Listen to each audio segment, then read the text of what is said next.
I think I might have ruined my sister's wedding, but I'm still not sure I was wrong. My sister Emma got married last Saturday. We've always been close, or at least I thought we were. She's 2 years older than me, and growing up she was the one who braided my hair before school and stayed up with me when I had nightmares. When she got engaged to Derek last year, she asked me to be her maid of honor and I cried. I wanted everything to be perfect for her. The problem started about 6 months ago. Emma and Derek were planning this huge wedding, around 200 people at this beautiful venue upstate. The budget kept climbing. My parents offered to contribute $15,000, which was already stretching them thin since Dad's hours got cut at work. But Emma kept adding things. A live band instead of a DJ, upgraded florals, a videographer on top of the photographer. She said it was her one special day and she deserved to have it exactly how she dreamed. Then she asked me to pay for my bridesmaid dress, which was fair, but the dress she picked was $450. The alterations were another $120. Then came the bachelorette party in Nashville, which I helped plan and cost me about $800 total. Then she wanted professional hair and makeup for all bridesmaids on the wedding day, another $150 each. I'm a 4th grade teacher. I make $38,000 a year and I'm still paying off my student loans. I was hemorrhaging money. I told Emma I was stressed about the costs, and she said, well, I'm only getting married once, and you're my sister. I thought you'd want to be part of this. That made me feel like garbage, so I put it on my credit card and didn't bring it up again. 2 weeks before the wedding, Emma called me crying. The videographer had a family emergency and canceled. She'd found a replacement, but they cost $3,000, more than the original, and she and Derek couldn't cover it. Their savings were tapped out. She asked if I could loan them the money. I said no. She went quiet on the phone, then said, are you serious right now? I told her I'd already spent nearly $2,000 on her wedding, that I was maxing out my credit card, and I just couldn't do it. I offered to help find a cheaper videographer or suggested maybe they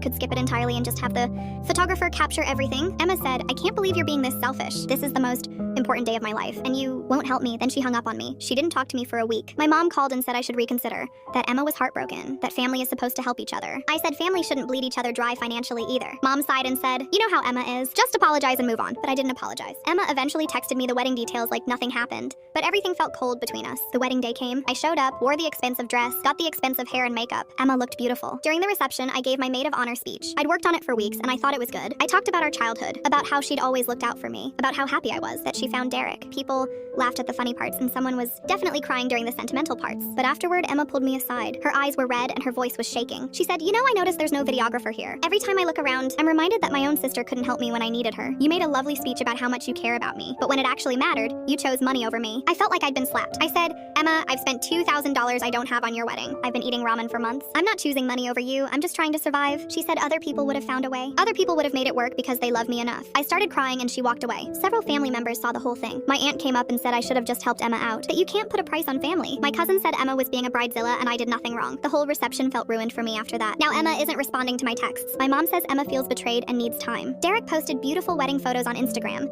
yesterday and Emma looks so happy in all of them, and I'm not tagged in any of them even though I'm visible in several shots standing right next to her. I keep going back and forth. Maybe I should have found a way to give her the money. Maybe I was selfish. But also I feel like I've already given so much, and she never even thanked me or acknowledged how much I'd sacrificed to be part of her day. I don't know who's right anymore. Am I